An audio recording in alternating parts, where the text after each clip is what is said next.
വയനാട്ടിലെ ഉരുൾപൊട്ടലിനെ പറ്റി സംസാരിക്കാം. 17 ക്യാമ്പാണ് നമ്മൾ പിന്നെ ഓപ്പൺ ചെയ്തത്. ആ ക്യാമ്പിൽ എന്ന് പറഞ്ഞു കഴിഞ്ഞാൽ അവരെ നോക്കാനായിട്ട് എല്ലാ ഉദ്യോഗസ്ഥ സംവിധാനത്തെയും നമ്മൾ കൃത്യമായി നമ്മൾ വിന്യസിച്ചു. നമ്മളോട് ഒരു പ്രധാനമന്ത്രി ഈ കാര്യം അറിഞ്ഞു വരുന്നു, ഈ ദുരന്ത മേഖല പൂർണ്ണമായിട്ടും അദ്ദേഹം പോയി നടന്നു കണ്ടു. അതിനുശേഷം മന്ത്രിമാരുടെ ഞങ്ങളുടെ സാന്നിധ്യത്തിൽ ഡിസ്കഷൻ നടത്തി ഈ ക്യാമ്പ് അദ്ദേഹം നേരിട്ട് സന്ദർശിച്ചു. അങ്ങനെയൊക്കെ അദ്ദേഹം ചെയ്തു കഴിഞ്ഞപ്പോൾ നമ്മളെ സഹായിക്കുമെന്നുള്ള ഒരു പ്രതീക്ഷ തന്നെയാണ് നമുക്കുണ്ടായിരുന്നത്. അപ്പോൾ ഇപ്പോൾ കേന്ദ്ര ഗവൺമെൻറ് പറയുന്നത് എന്ന് പറഞ്ഞു കഴിഞ്ഞാൽ കേരളത്തിന് ഫ്ലഡിന് കൊടുത്ത പൈസയുണ്ട്, പിന്നെ എന്തിനാണ് വീണ്ടും പൈസ കൊടുക്കുന്നത്. സിനിമകൾ കാണാറുണ്ടോ? സിനിമ കാണൽ ഭയങ്കര ഹോബിയായിരുന്നു. പിന്നെ എനിക്ക് അങ്ങനെ ഞാനൊരു നടനിലോ നടിയിലോ അധിഷ്ഠമായിട്ട് ഞാൻ അങ്ങനെ ഒരു സിനിമ കാണാറില്ല. മീനമാസം സൂര്യൻ എന്ന് കാണാൻ വേണ്ടി പോയെന്ന് വെച്ചാൽ അതിൻ്റെ ഒരു ഉള്ളടക്കമുണ്ട്, അതിൻ്റെ ഒരു കാതൽ. എന്ന് വെച്ചാൽ അത് കയ്യൂർ സമരത്തിൻ്റെ വിഷയമാണ് ആ സിനിമ. കുറച്ചു കാലം ഇങ്ങോട്ട് വെച്ചാൽ പൊന്മുട്ടിയുടെ താറാവ്, അറബിക്കഥ, ചിന്താവിഷ്ടയായ ശ്യാമള, യഥാർത്ഥ പശ്ചാത്തലമൊക്കെ നോക്കിയിട്ടാണ് ഞാൻ സിനിമ സെലക്ട് ചെയ്യുന്നത്.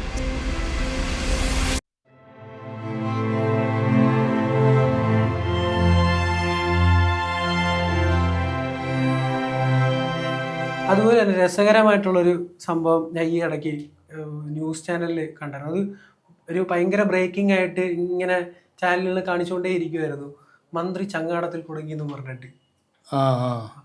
അത് പക്ഷേ എനിക്ക് അത് അത്രയ്ക്കൊരു ഇമ്പോർട്ടൻസ് കൊടുക്കേണ്ട സംഭവമായിട്ട് എനിക്ക് തോന്നില്ല. പക്ഷെ അത് സോഷ്യൽ മീഡിയയിൽ ഭയങ്കര ഒരു വൈറലായിട്ടുള്ളൊരു സാധനം പോലെ ഇങ്ങനെ കാണിച്ചുകൊണ്ടേ ഇരിക്കുന്നുണ്ട്. അപ്പം എന്താണ് അതിൻ്റെ സത്യാവസ്ഥ എന്താണ്? അത് ഞാനവിടെ പിന്നെ ഒരു ഉന്നതി സന്ദർശിക്കാനായിട്ട് പോയതിൻ്റെ കാരണം എന്ന് പറഞ്ഞു കഴിഞ്ഞാൽ ആ ഊരിൽ നേരത്തെ ഒരു പാലം ഉണ്ടായിരുന്നു.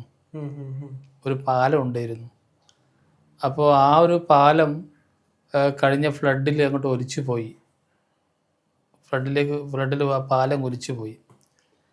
അപ്പോൾ ഒലിച്ചു പോയിട്ട് പിന്നെ അവർക്ക് ഈ പറഞ്ഞ പോലെ അങ്ങോട്ട് പോവാൻ അവിടെ പുഴ മുറിച്ചാണ് കടക്കുന്നത്. അപ്പോൾ പാലത്തിൻ്റെ സംഗതികളൊക്കെ പറയാനും പിന്നെ അവിടെ നമ്മുടെ ഗവൺമെൻറ് ഒരു പ്ലാന്റേഷൻ കൊടുത്തിട്ടുണ്ട് അവിടെ അവരുടെ തൊഴിൽ മാർഗവുമായി ബന്ധപ്പെട്ടിട്ട്. അപ്പോൾ ആ കാര്യങ്ങളൊക്കെ പരിശോധിക്കാനും ഒക്കെ ആയിട്ട് ഞാൻ നേരിട്ടൊന്ന് പോയതാണ്. അപ്പോൾ പോയി ഇങ്ങനെ നമ്മുടെ വനത്തിൽ കൂടി ഒരുപാട് പോകണം. നോക്കുമ്പോൾ അവിടെ നേരത്തെയുള്ള വെസ്റ്റേൺ ഗഡ് പ്രകാരം നിർമ്മിച്ച പാലമാണ്, വാഹനം കിടക്കുന്നതല്ല, നടന്നു പോകുന്ന ഒരു കോൺക്രീറ്റ് പാലം. അതാണ് പോയത്. അപ്പോൾ അവിടെ ചെന്ന് കഴിഞ്ഞപ്പോൾ അക്കരെയാണ് ഈ ഉന്നതി ഉള്ളത്, ഊരുള്ളത് അക്കരെയാണ്. അപ്പോൾ അക്കരെ കിടക്കണമെന്നുണ്ടെങ്കിൽ ഇത് മാത്രമേ മാർഗമുള്ളൂ. ഇല്ല, ഒരു ചങ്ങാടത്തിലാണ് കടന്നുകൊണ്ടിരുന്നത്.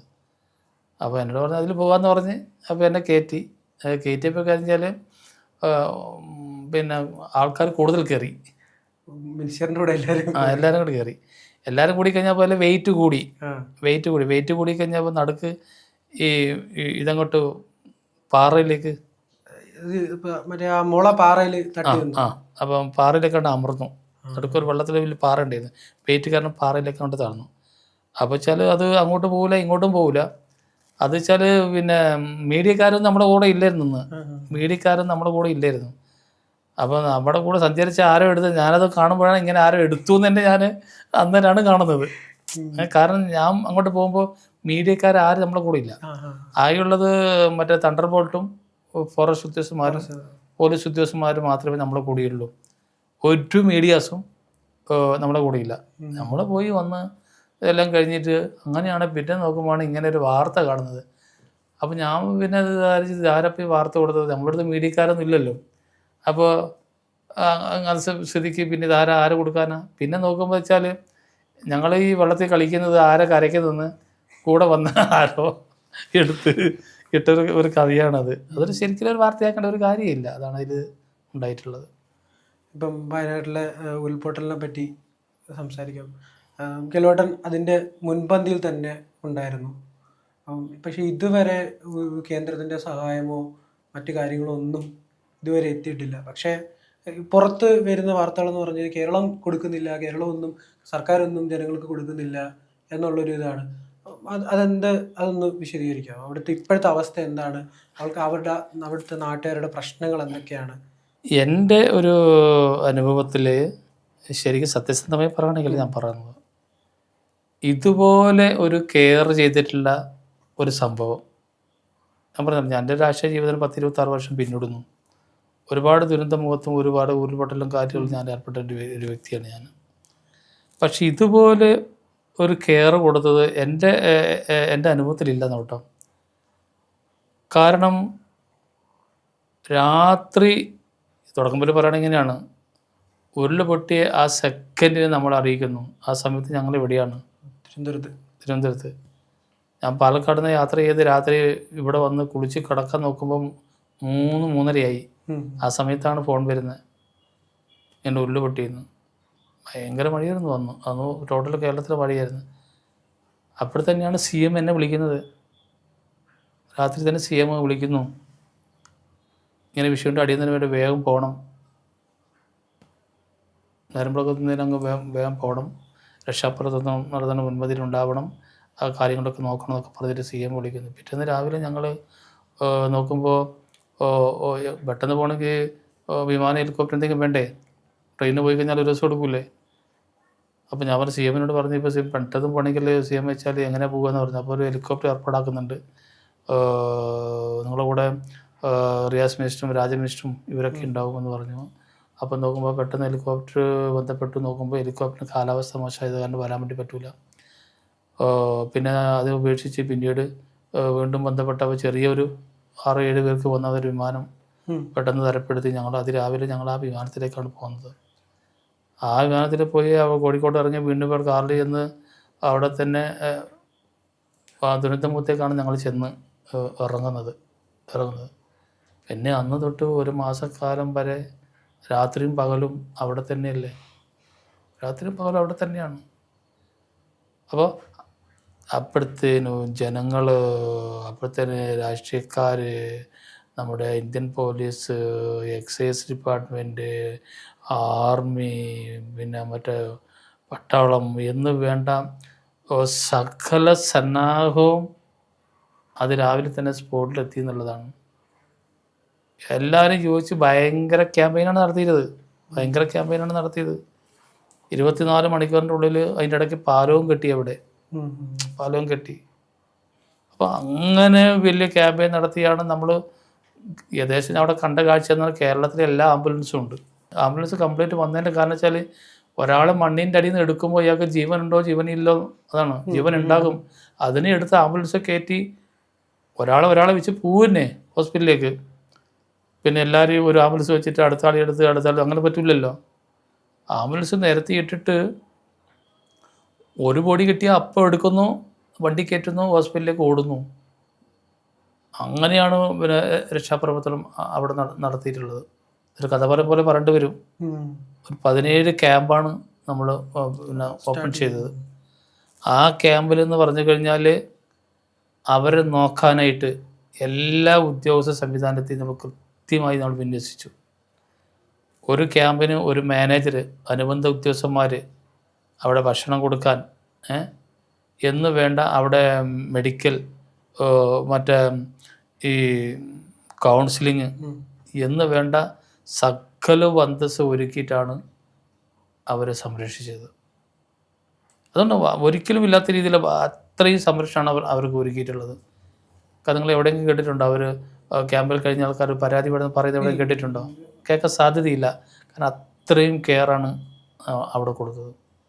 പിന്നെ അവിടെ കൊടുത്തു. അതിന് ശേഷം എല്ലാം കഴിഞ്ഞ് അവരെ നമ്മളിപ്പോൾ വാടക വീട്ടിലേക്ക് മാറ്റി. അവിടെ ഗവൺമെന്റിന്റെ ചെലവിലാണ്. ഗവൺമെന്റ് ചെലവിലാണ് വാടക വീട്ടിലേക്ക് മാറ്റിയത്. ഒരു കുടുംബത്തിൽ 2 ആൾക്ക് 300 രൂപ വെച്ച് കൊടുക്കുന്നുണ്ട്. അതിന് പുറമെ അഡ്വാൻസ് ആയിട്ട് നമ്മൾ 10,000 രൂപ കൊടുത്തു. 3 മാസത്തേക്ക് ഭക്ഷണ കിറ്റ് കൊടുത്തു. സ്പൂണ് തൊട്ട് കഞ്ഞി വെക്കാനുള്ള പാത്രം വരെ ആവശ്യാനുസരണം, ഏറ്റക്കുറച്ചിനനുസരിച്ച്. 2 പേർക്കുണ്ടെങ്കിൽ അതിനനുസരിച്ച്. വലിയ കുടുംബത്തിന് വലിയ രീതിയിൽ ഫർണിച്ചർ, കട്ടിൽ എല്ലാം പിന്നെ കൊടുത്തെന്ന് പറഞ്ഞു കഴിഞ്ഞാൽ സത്യം പറയണമല്ലോ, ഗവൺമെൻറ്റിൻ്റെ ഭാഗമായിട്ട് കാശ് മുടക്കും കൊടുത്തു. ചില സന്നദ്ധ സംഘടനകൾ തന്നു, ഗവൺമെൻറ്റിനെ ഏൽപ്പിച്ചു. അതെല്ലാം കൂട്ടിയാണ് നമ്മൾ അവർക്ക് കൊടുത്തിട്ടുള്ളത്. അപ്പോൾ ഏറ്റവും നല്ല രീതിയിലാണ് നമ്മൾ ഒരു പരിരക്ഷ നമ്മൾ കൊടുത്തിട്ടുള്ളത്. അപ്പോൾ അതാണ് എൻ്റെ ഒരു അനുഭവം എന്ന് പറയുന്നത് വെച്ചാൽ, നമ്മുടെ ആ സമയത്ത് നമ്മുടെ പ്രധാനമന്ത്രി വന്നു. നമുക്ക് വലിയ പ്രതീക്ഷയായിരുന്നു. കാരണം വെച്ചാൽ എന്താ പറയുക, ഇവർക്ക് വീടും സ്ഥലമൊക്കെ വെച്ച് കൊടുക്കണമല്ലോ. അപ്പോൾ എന്തെങ്കിലും എല്ലാം നഷ്ടപ്പെട്ടല്ലോ. കുറേ പേര് അത് നമുക്കൊരു ദുഃഖം തോന്നുന്ന ഒരു കാര്യം എന്ന് പറഞ്ഞാൽ എന്ന് വെച്ചാൽ കുറേ പേര് നമുക്ക് കണ്ടെത്താൻ സാധിച്ചിട്ടില്ല. അതൊരു ഭയങ്കര ദുഃഖമാണ്. കാരണം വെച്ചാൽ ഈ ഉരുൾപൊട്ടി എന്ന് പറഞ്ഞാൽ ചെറിയ ഉരുൾപൊട്ടലല്ലോ, ഒരു പ്രദേശം മുഴുവൻ പോയല്ലോ. വീട് എവിടെയാണ് കിടന്നത്, അമ്പലം എവിടെയാണ് കിടന്നത്, പള്ളി എവിടെയാണ് കണ്ടത്, കിടന്നൊന്നും കാണാനില്ല. എല്ലാം ഇങ്ങനെ തുടച്ച് നീക്കിപ്പോയി. ഞാനവിടെ പോയിട്ടുള്ള ആളല്ല, പക്ഷേ കേലോട്ട് അവിടെ ചെല്ലുമ്പോൾ തന്നെ കേലോട്ടിന് ഒരു മനസ്സിലൊരു ഇതായിരിക്കും. കാരണം ഇത്രയധികം ആൾക്കാർ, ജനങ്ങള് ഒരു ഒരു രാത്രി കഴിഞ്ഞപ്പോഴത്തേക്കും കുറേ ആൾക്കാരില്ല. പിന്നെ അതാ പറയുന്നത്, അത് നമുക്ക് വെച്ചാൽ അതൊക്കെ അതിൽ ഏർപ്പെട്ട നമുക്ക് അറിയാം. നമുക്ക് അതൊന്നും ഒരിക്കലും നമ്മുടെ മനസ്സിൽ നിന്ന് പോവില്ല. അതൊന്നും നമ്മുടെ മനസ്സിൽ നമ്മൾ എത്രയൊക്കെ ഈ കാലം മറന്നു കഴിഞ്ഞാലും അങ്ങനെയാണ്. കാലം മറന്നു പോയാലും ഒരുപാട് വർഷം കഴിഞ്ഞാലും ഈ കാര്യങ്ങൾ ഓർക്കും നമ്മുടെ മനസ്സിൽ നിന്ന് ഒരിക്കലും പോവില്ല. കാരണം എത്രയോ പേരെ നമ്മൾ ആ മണ്ണിൻ്റെ അടിയിൽ നിന്ന് മാന്തിയെടുക്കുന്നു, രക്ഷാപ്രവർത്തനം നടത്തിയതും പിന്നീട് അതിൽ ഒരുപാട് ആൾക്കാരെ ഇപ്പോഴും നമുക്ക് കാണാൻ കഴിയാത്തതും. അത് എപ്പോഴും നമ്മളിങ്ങനെ അത് ഇത് നമ്മൾ പിന്തുടർന്നുകൊണ്ടിരിക്കും നമ്മുടെ ജീവിതത്തിൽ. അങ്ങനെയാണ് എനിക്കിതും അങ്ങനെയാണ്. എൻ്റെയൊക്കെ എങ്ങനെയാണോ പലപ്പോഴും ഇങ്ങനെ തികട്ടി നമ്മൾ ഓർമ്മ വരും. കാരണം അവരെ കാണുന്നില്ലല്ലോ. അവർ മണ്ണിൻ്റെ അടിയിൽ എവിടെയോ, ഇനി കടലിലെത്തിപ്പോയോ, അങ്ങ് ചാലിയാറ് കഴിഞ്ഞ് അങ്ങ് പുത്തൻകല്ല് കടന്നങ്ങനെ പോയല്ലോ, കടലിലെത്തിപ്പോയോ, ഇങ്ങനെയുള്ള ഒരുപാട് കാര്യങ്ങൾ നമ്മുടെ മനസ്സിലേക്ക് ഇങ്ങനെ കടന്നു വരും. അതിലേർപ്പെട്ട ഏതൊരാൾക്കും നമ്മുടെ ജീവിതകാലത്തോളം നമ്മൾ ആ ഒരു ദുരന്തത്തിൻ്റെ ഒരു ഇത് മനസ്സിലുണ്ടാവുമെന്നാണ് എൻ്റെ ഒരു അനുഭവം എന്ന് പറയുന്നത്. അത് വല്ലാത്തൊരു ഫീലിംഗ് ആണത്. അങ്ങനെയാണ് എൻ്റെ കാര്യങ്ങൾ കിടക്കുന്നത്. കാരണം 10 ആയിരക്കണക്കിന് ആൾക്കാർ താമസിച്ചിരുന്ന ഒരു പ്രദേശമല്ലേ മൊത്തം പോയത്. അത് ഭയങ്കര അപ്പം അങ്ങനെ ഗവൺമെൻറ് വലിയ ഒരു എന്താ പറയുക, അത്രയും താല്പര്യം എടുത്തിട്ട് ഞങ്ങളിപ്പോൾ 4 മന്ത്രിമാർ രാവും പകലും അവിടെ ക്യാമ്പ് തന്നെയായിരുന്നു. രാവും പകലും ഞങ്ങൾ ക്യാമ്പ് തന്നെ. ശശീന്ദ്രൻ മിശ്ര ഒക്കെ ഞങ്ങൾ ക്യാമ്പ് ചെയ്യുമായിരുന്നു. പിന്നെ ഞങ്ങൾ വേറെ ഇതിനെ സംബന്ധിച്ച് അവസാനം ചില കഥകളൊക്കെ പറഞ്ഞ് പരത്തി. ഏത് നമ്മളൊക്കെ അവിടെ രാവും പകലും രാത്രി 2 മണിക്ക് 3 മണി വരെയൊക്കെയാണ് രാത്രി. കാരണം നാളെ നേരം വിളക്കുമ്പോൾ ഇന്നൊരു ഓപ്പറേഷൻ നടത്തി, ഇന്ന് 6 മണി 7 മണി നിർത്തി. നാളത്തെ ഓപ്പറേഷൻ എങ്ങനെ? 6 മണിക്ക് ശേഷം 7 മണിക്ക് ശേഷം കളക്ട്രേറ്റിൽ വന്നിട്ട് രാത്രി ഡിസ്കഷനും പ്ലാനിങ്ങുമാണ്. നാളെ നേരം വെളുക്കുമ്പോൾ ഏത് ഭാഗത്താണ് നമ്മൾ രക്ഷാപ്രവർത്തനം നടത്തേണ്ടത്, ഏത് ഭാഗത്താണ് അവരുണ്ടാവുക, ഇങ്ങനെ തുടങ്ങിയുള്ള കാര്യങ്ങളൊക്കെ പട്ടാളക്കാരും എല്ലാവരും കൂടി ചേർന്നിട്ട്, ഫോഴ്സെല്ലാം കൂടി ചേർന്നിട്ടാണ്. ഞങ്ങൾ മന്ത്രിമാരും ജില്ലാ ഭരണകൂടവും പിന്നെ ഈ രക്ഷാപ്രവർത്തനം നടന്ന പട്ടാളം ഉൾപ്പെടെയുള്ള ഫോഴ്സിലെ ലീഡേഴ്സും വെച്ചിട്ടാണ് ഞങ്ങൾ രാത്രി ഡിസ്കഷൻ നടത്തിയിട്ടുള്ളത്. അങ്ങനെ ഡിസ്കഷൻ നടത്തി ഒരു രൂപരേഖ ഉണ്ടാക്കിയാണ് ഓരോ ദിവസവും അടുത്ത ദിവസത്തെ രക്ഷാപ്രവർത്തനത്തിലേക്ക് നീങ്ങിയിട്ടുള്ളത്. അത്രയും ഇനിഷ്യേറ്റീവ് എടുത്തുകൊണ്ട് തന്നെ കാര്യങ്ങൾ ചെയ്തത്. അതിനൊക്കെ എന്താ പറയുക, കുറ്റപ്പെടുത്തുകയും ചെയ്യുന്നത് ശരിക്കും അതൊക്കെ ഒരു വേദന ഉണ്ടാക്കുന്ന ഒരു കാര്യമാണ്. അതൊക്കെ ഒരിക്കലും ഒന്നല്ലെങ്കിൽ ഒരു രാഷ്ട്രീയ താല്പര്യത്തിന് വേണ്ടിയിട്ടോ അല്ലെങ്കിൽ വേറെന്തോ കാര്യത്തിന് വേണ്ടിയിട്ടോ ഒരിക്കലും അങ്ങനെ ഇത് വേറൊരു കഥയല്ല. ഇത് എന്താ പറയുക, ഒരു കലാമിറ്റി ഉണ്ടായി ഒട്ടനവധി കുടുംബങ്ങളും ആളുകളും നഷ്ടപ്പെട്ട ഒരു വികാരപരമായിട്ടുള്ള ഒരു കാര്യമാണത്. അപ്പോൾ അങ്ങനെ വികാരപരമായിട്ടുള്ള അല്ലെങ്കിൽ ഒരു നമ്മുടെ സെൻസിറ്റീവ് അത്ര വിഷയത്തെ ഒരു രാഷ്ട്രീയ താല്പര്യത്തിന് വേണ്ടിയിട്ട് ഇല്ലാ കഥകൾ പറഞ്ഞ് നാട്ടിൽ ഒരു തെറ്റായ സന്ദേശം കൊടുക്കുന്നത് അത് ശരിയല്ല. ആര് ചെയ്താലും അത് ശരിയല്ലത്. കാരണം അന്ന് അവിടെ രക്ഷാപ്രവർത്തനത്തിനോ അല്ലെങ്കിൽ ദൂരെ നാട്ടിൽ നിന്നോ വണ്ടിയായിട്ടും ആംബുലൻസുമായിട്ടും ലോറികളായിട്ടും വന്ന ആൾക്കാർ ചിലപ്പോൾ അത് പറയത്തില്ലായിരിക്കും. പക്ഷെ പുറത്ത് നിൽക്കുന്ന ആൾക്കാരായിരിക്കും ചിലപ്പം കുറച്ചുകൂടെ ഈ ഒരു ദുരന്തത്തിനെ വേറൊരു രീതിയിൽ രാഷ്ട്രീയ താല്പര്യത്തിൽ കാണുന്നത്. അത് ഞാൻ പറഞ്ഞല്ലോ, കേരളത്തിലെ എല്ലാ ആംബുലൻസും അവിടെ ഉണ്ട്. കേരളത്തിലെ ആംബുലൻസും ലൈൻ അടിച്ച് നിൽക്കുകയാണ് അവിടെ.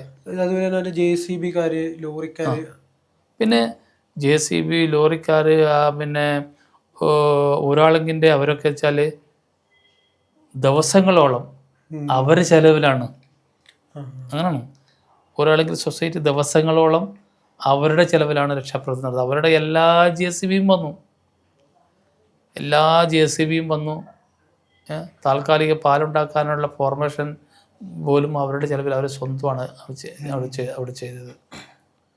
അത്ര വലിയ ഒരു പിന്നെ എന്താ പറയുക, ഒരു ഒരു ഒരു ഒരു ഒരു കുഴപ്പത്തിനും ഇട കൊടുക്കാതെ അല്ലെങ്കിൽ ഒരു പോരായ്മയ്ക്കും ഇട കൊടുക്കാതെ നടത്തിയിട്ടുള്ള ഒരു രക്ഷാപ്രവർത്തനമായിരുന്നു അത്. ഇപ്പോഴും കേന്ദ്രത്തിന്റെ സഹായമൊന്നും ഇതുവരെ. അതെ അതാ പറഞ്ഞില്ലേ, നമ്മളോട് ഒരു പ്രധാനമന്ത്രി ഈ കാര്യം അറിഞ്ഞു വരുന്നു എന്നറിഞ്ഞപ്പോൾ വളരെ വളരെ സന്തോഷമുണ്ടായി. അദ്ദേഹം വന്നു, ഒരു ദിവസം അവിടെ ചെലവഴിച്ചു. ഈ ദുരന്ത മേഖല പൂർണ്ണമായിട്ടും അദ്ദേഹം പോയി നടന്ന് കണ്ടു. അതിനുശേഷം മന്ത്രിമാരുടെ ഞങ്ങളുടെ സാന്നിധ്യത്തിൽ ഡിസ്കഷൻ നടത്തി. ഈ ക്യാമ്പ് അദ്ദേഹം നേരിട്ട് സന്ദർശിച്ചു. ബോധ്യപ്പെടാത്ത വിഷയമില്ല. അപ്പം അങ്ങനെയൊക്കെ അദ്ദേഹം ചെയ്തു കഴിഞ്ഞപ്പോൾ നമ്മുടെ പ്രധാനമന്ത്രിയാണല്ലോ നമ്മളെ സഹായിക്കും എന്നുള്ള വലിയ 100% അങ്ങനെ തന്നെയാണ്. 100% നമ്മളെ സഹായിക്കും എന്നുള്ള ഒരു പ്രതീക്ഷ തന്നെയാണ് നമുക്കുണ്ടായിരുന്നത്. പക്ഷെ അവസാനം വന്നപ്പോൾ അത് സംബന്ധിച്ച് ഒരു വ്യക്തത കുറവുണ്ടായി. ഒന്നല്ലെങ്കിൽ തരും, ഒന്നല്ലെങ്കിൽ തരൂല. ഒരു വ്യക്തതയില്ലാതെ ആ കാര്യങ്ങൾ അനിശ്ചിതമായിട്ട് പോകുന്നത്, അത് നമ്മുടെ എങ്ങനെ പറയുക, അത് രാഷ്ട്രീയം കൂട്ടിക്കലർത്തി തന്നെ പറയേണ്ടി വരും. അത് നമ്മുടെ ഫെഡറൽ സംവിധാനത്തോടുള്ള ഒരു നീതികേടാണ് ആ കാണിക്കുന്നത്. കാരണം അങ്ങനെ പറയാനുള്ള കാരണം എന്ന് പറഞ്ഞു കഴിഞ്ഞാൽ ആ സമയത്ത് തന്നെ പല സ്റ്റേറ്റിലും പല ദുരന്തങ്ങളൊക്കെ ഉണ്ടായി. അപ്പോൾ അന്നേരം ഒന്നും നോക്കാതെ, കണക്കും നോക്കിയില്ല, കള്ളാസും നോക്കിയില്ല, ഒന്നും നോക്കിയില്ല, അടിയന്തരമായിട്ട് ധനസഹായം അവിടെ കൊടുത്തു.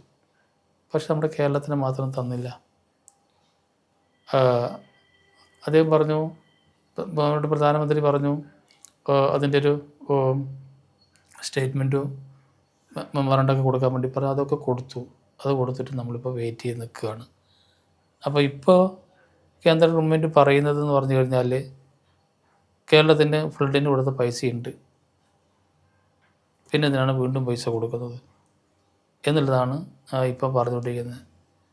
ഈ ഫ്ലഡിൻ്റെ പൈസ എന്ന് പറയുന്നത് കാലാകാലമായിട്ട് ഫ്ലഡിൻ്റെ ഒരു ബഡ്ജറ്റുണ്ട്, സെൻട്രൽ ഗവൺമെൻറ് ബഡ്ജറ്റുണ്ട്.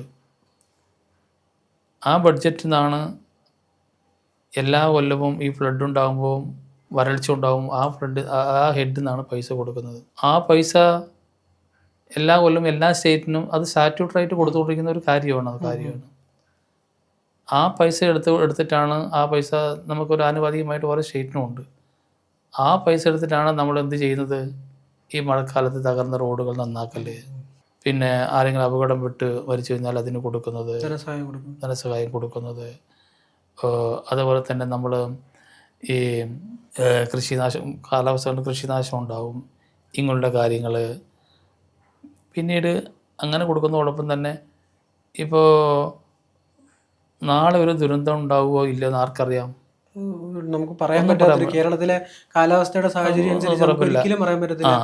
നാളെ ഒരു അപ്പം നമ്മൾ എപ്പോഴും ഈ കാര്യങ്ങൾ കാലാകാലമായിട്ടുള്ള ഒരു രീതി എന്ന് പറഞ്ഞാൽ നമ്മളെപ്പോഴും ഒരു റിസർവ് ഇങ്ങനെ കാണും. നാളെ എന്താണ് സംഭവിക്കുന്നത് പറയാൻ കഴിയില്ലല്ലോ.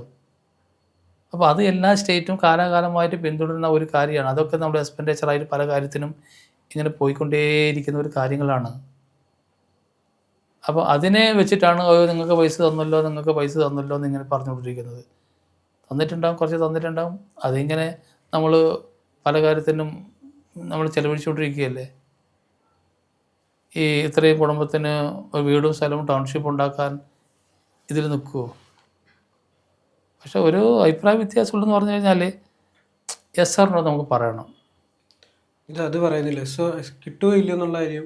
അതെ നമ്മളൊരു ഫെഡറൽ സംവിധാനത്തിൻ്റെ ഭാഗമായി നിൽക്കുന്ന രാജ്യം എന്ന നിലയ്ക്ക്, കേരളം എന്ന നിലയ്ക്ക്, ഒന്നല്ലെങ്കിൽ നിങ്ങളെ വഴിയിൽ നോക്കിക്കോളൂ, സ്റ്റേറ്റ് ഇത് പ്രതീക്ഷിക്കേണ്ട എന്ന് പറഞ്ഞാൽ അത് ഞാൻ പറയാം. അതാണല്ലോ എന്താ പറയുക, ഒരു വ്യക്തിത്വം, ഒരു ഡീസൻ്റ് എന്നൊക്കെ പറയുന്നത് അതാണല്ലോ. രാഷ്ട്രീയ പാർട്ടിയോ ഒരു വ്യക്തിയോ എന്തോ ആരും ആവട്ടെ, ഒരു ഡീസൻ്റ് എന്ന് പറയുന്നത് അതാണ്. ഒന്നല്ലെങ്കിൽ നിങ്ങളിത് പ്രതീക്ഷിക്കേണ്ട, നിങ്ങളുടെ കയ്യിലുള്ള പൈസയും ആരെങ്കിലും ആ സഹായമൊക്കെ ചെയ്തിട്ട് നിങ്ങൾ ചെയ്തോളി എന്ന് പറയണം. ഇതൊന്നും പറയാതെ ഒരു നിസ്സംഗതമായിട്ട് നിൽക്കുന്ന ഒരു രീതി ശരിയല്ല എന്നല്ല ഞാൻ പറഞ്ഞത്. അപ്പോൾ പൊതുവേ ഈ മുണ്ടക്കൈ ചുരൽമല ദുരന്തം എന്ന് പറഞ്ഞാൽ എൻ്റെ ഒരു ജീവിതത്തിൽ ഇതാണ് ഇത്രയും കെയർ ചെയ്തിട്ടുള്ള ആ, ഒരു ദുരിതാശ്വാസം എൻ്റെ ഓർമ്മയിലില്ലേ. കാരണം കേരളത്തിലുണ്ടായ ഫ്ലഡ്സിനെക്കാട്ടിലൊക്കെ ഒരുപാട് വലിയ ദുരന്തമാണ് അവിടെ. കാരണം അത്രയും ആൾക്കാർ മരിച്ചല്ലോ.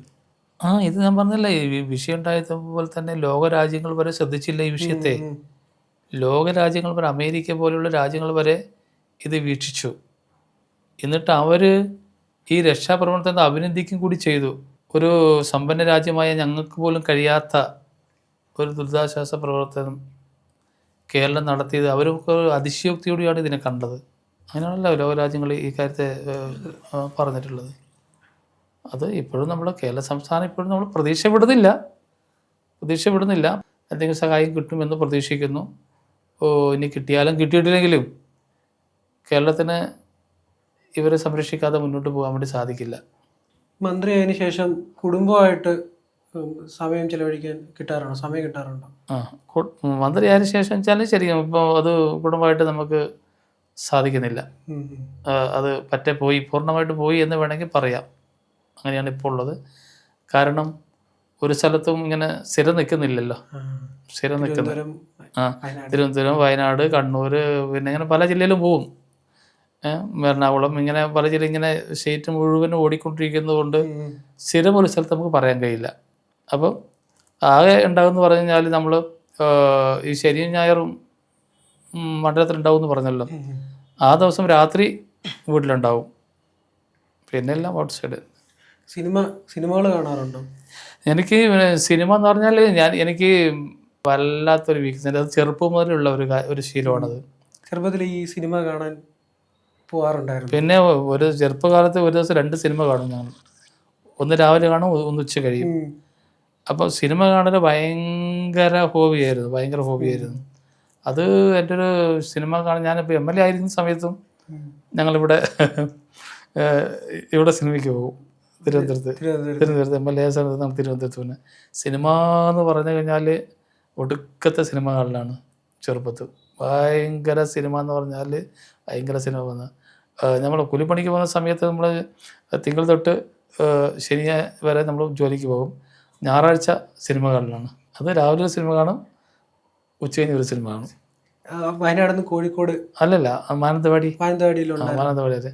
സിനിമ ഭയങ്കര ഒരു ഹരമായിരുന്നു. അത് ഭയങ്കര ഒരിതാണ്. ഞാൻ ഇപ്പോഴും എനിക്ക് സിനിമ ഒരിതാണ്. ആരാണ് ഇഷ്ടപ്പെട്ട നടൻ? എനിക്ക് അങ്ങനെ ഒരു നടനെ സംബന്ധിച്ചൊന്നുമില്ല. ഞാൻ അധികം ആദ്യമൊക്കെ കണ്ടുകൊണ്ടിരുന്നത് വെച്ചാൽ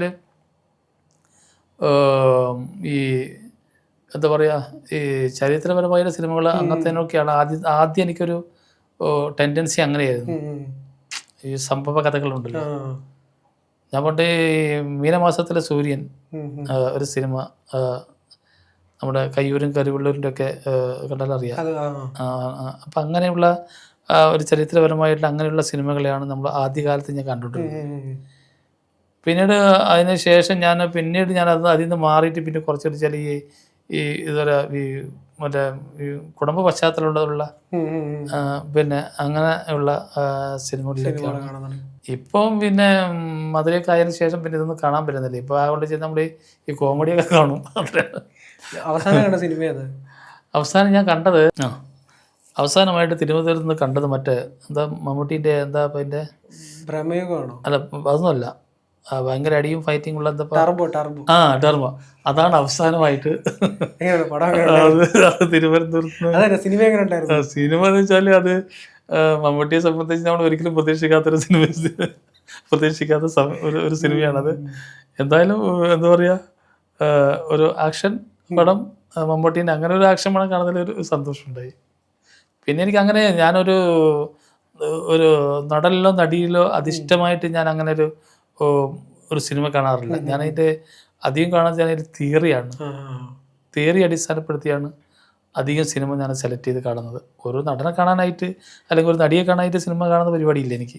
അതിൻ്റെ ഉള്ളടക്കം മനസ്സിലാക്കി ആ സിനിമ നമ്മൾ കാണാൻ പോകും. ഞാൻ നേരത്തെ പറഞ്ഞാൽ മീനമാസം സൂര്യൻ എന്ന് കാണാൻ വേണ്ടി പോയെന്ന് വെച്ചാൽ അതിൻ്റെ ഒരു ഉള്ളടക്കമുണ്ട്, അതിൻ്റെ ഒരു കാതൽ. അതെന്ന് വെച്ചാൽ അത് കയ്യൂർ സമരത്തിൻ്റെ വിഷയമാണ് ആ സിനിമ. അത് കാണുന്നത് അത് ഇപ്പോൾ കുറച്ചു കാലം ഇങ്ങോട്ട് വെച്ചാൽ പൊന്മുട്ടി വിടുന്ന താറാവ് എന്ന് പറഞ്ഞാൽ കണ്ടിട്ടുണ്ടാവുമല്ലോ. ആ ജയറാമിൻ്റെയും ശ്രീനിവാസൻ്റെയും ശ്രീനിവാസന്റെ അത് വെച്ചാൽ നമ്മുടെ ഒരു സാധാ ഒരു കുടുംബത്തിൻ്റെ ജീവിതത്തിൽ ഉണ്ടാകുന്ന യാഥാർത്ഥ അനുഭവങ്ങൾ വരച്ച് കാണിക്കുന്ന സിനിമകൾ. തലയണ മന്ത്രം, മറ്റേ ശ്രീനിവാസൻ്റെ അങ്ങനെ എനിക്ക് ഒരു കാലത്ത് ശ്രീനിവാസൻ്റെ സിനിമ സംവിധാനത്തിലുള്ള മറ്റേ ഈ അറബിക്കഥ, പിന്നെ മറ്റേ ഇതുണ്ടല്ലോ ഈ ശബരിമലയ്ക്ക് വന്ന അതൊരു കഥയുണ്ടല്ലോ, ചിന്താവിഷ്ടിയായ ശ്യാമള, ശ്യാമള, ഇങ്ങനെയുള്ള സിനിമകൾ, അങ്ങനെയുള്ള കുടുംബത്തിലുള്ള ഒരു യഥാർത്ഥ പശ്ചാത്തലമൊക്കെ നോക്കിയിട്ടാണ് ഞാൻ സിനിമ സെലക്ട് ചെയ്യുന്നത്. അങ്ങനെയാണ് സിനിമ ഞാൻ അന്നും ഇന്നും ഏകദേശം അങ്ങനെ തന്നെയാണ് ഞാൻ കണ്ടിട്ടുള്ളത്. അങ്ങനെയാണ് പോകുന്നത്. അല്ലെങ്കിൽ നടനെ കാണുക, അല്ലെങ്കിൽ നടിയെ കാണുക, ഇഷ്ടപ്പെട്ട താരത്തെ കാണാനായിട്ട് സിനിമ കാണൽ എൻ്റെ മനസ്സിൽ അന്നും ഇല്ല ഇന്നും ഇല്ല. അങ്ങനെയാണ്.